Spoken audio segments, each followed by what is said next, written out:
日本網紅愛之助竟然喺直播入面爬上千代田區著名歷史嘅遺跡屏障門手塚，仲緊緊抱住石碑發出怪叫聲，甚至有消息指佢當場除褲露出下體。片段曝光後引起網民譁然，批評佢行為不敬，可能涉及非法侵入同侮辱宗教場所。其賬號隨即被封鎖，管理協會亦已諮詢東京警視廳。隨住輿論發酵，愛之助公開致歉。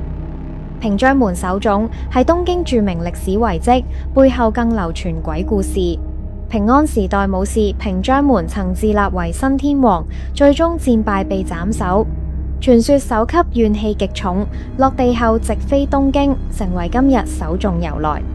1923年關東大地震後，財務省曾拆除手塚建辦公大樓，但冇幾耐，部長同工程師相繼病逝，令外界更加相信怨靈傳說。正因如此，當地人一向避免不敬行為。